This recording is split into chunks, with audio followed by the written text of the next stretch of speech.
16 പേരാണ്, അതായത് ഇന്നലത്തെ അറസ്റ്റ് കൂടി ചേർത്തിട്ടുണ്ട്. 16 പേരാണ് ഇതുവരെ അറസ്റ്റിലായിരിക്കുന്നത്. അവരുടെ കുടുംബം, അവരുടെ ജോലി, അവരുടെ സമാധാനം, അവരുടെ ആരോഗ്യം എല്ലാം ഇല്ലാതാവുന്നത് നമ്മൾ കണ്ടുകൊണ്ടിരിക്കുകയാണ്. ഇത് എങ്ങനെ അതായത് ഈ പ്രതിഷേധം, ഈ സമരസമിതിയുടെ പ്രതിഷേധം മാത്രം മതിയോ എന്നുള്ളതാണ്.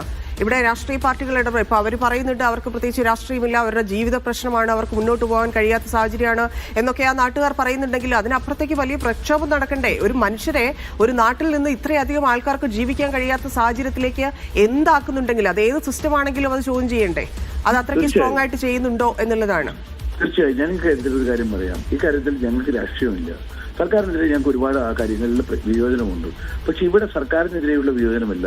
ഒരു നാട്ടിലെ ജനങ്ങൾ ഒറ്റക്കെട്ടായി തങ്ങൾക്ക് ജീവിക്കാനുള്ള അവകാശത്തിന് വേണ്ടി, മാന്യമായി ശ്വസിക്കുവാനുള്ള അവകാശത്തിന് വേണ്ടി, മാന്യമായി കുട്ടികളെ വളർത്തുന്നതിനുള്ള അവകാശത്തിന് വേണ്ടിയുള്ള പോരാട്ടം, അത് ജനകീയ സർക്കാരുകളുടെയും പഞ്ചായത്തുകളുടെയും ഭരണാധികാരികളുടെയും കടമയാണ്. ആ കടമ ചെയ്യാതിരിക്കുമ്പോഴാണ് ജനങ്ങൾക്ക് പ്രതിഷേധവുമായി മുന്നോട്ട് പോകേണ്ടത്. അങ്ങനെ പ്രതിഷേധവുമായി മുന്നോട്ട് പോകുന്ന ജനങ്ങളെ തോക്കുപയോഗിച്ചും അതുപോലെ ആയുധങ്ങൾ ഉപയോഗിച്ചുകൊണ്ടും അടിച്ചമർത്തുന്നത് ജനാധിപത്യ സർക്കാരിന്റെ മുഖമുദ്രയല്ല. അത് ജനകീയ പോലീസിന്റെ നടപടിക്രമത്തിന്റെ ഭാഗമായി അങ്ങനെയല്ല വേണ്ടത്. അവിടെ പ്രശ്നപരിഹാരം ഉണ്ടാക്കുകയാണ് വേണ്ടത്. അതിന് സർക്കാരിന് എന്താണ് തടസ്സം? ആ തടസ്സം എന്തുകൊണ്ട് സർക്കാർ നടപടി എടുക്കുന്നില്ല? ഇവിടെയാണ് ഞങ്ങൾ ഈ അധികാരികളുടെ നിലപാടിനെതിരായി ഞങ്ങൾ പറയുന്ന ശബ്ദം അതാണ്. ഞാൻ തന്നെ നേരിട്ട് മാസങ്ങൾക്ക് മുമ്പ്, വർഷങ്ങൾക്ക് മുമ്പ് ഈ കാര്യം ഉന്നയിച്ച് കളക്ടറുടെ നേരിട്ട് പോയി കണ്ടതാണ്.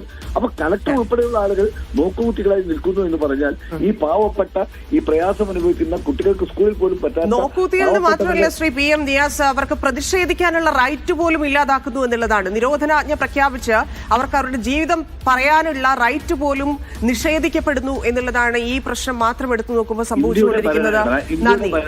ഇന്ത്യയുടെ ഭരണഘടന നൽകിയിരിക്കുന്ന അവകാശം അത് നിഷേധിക്കുക എന്ന് പറയുന്നത് അതാണ് കളക്ടർ ചെയ്തിരിക്കുന്നത്. നിരോധനാജ്ഞ നീട്ടുക 13 വരെ എന്ന് പറഞ്ഞിട്ടുണ്ടെങ്കിൽ ആ റൈറ്റ് അവിടെ കട്ട് ചെയ്തു എന്നുള്ളതാണ്. വളരെ നന്ദി ശ്രീ PM നിയാസ്.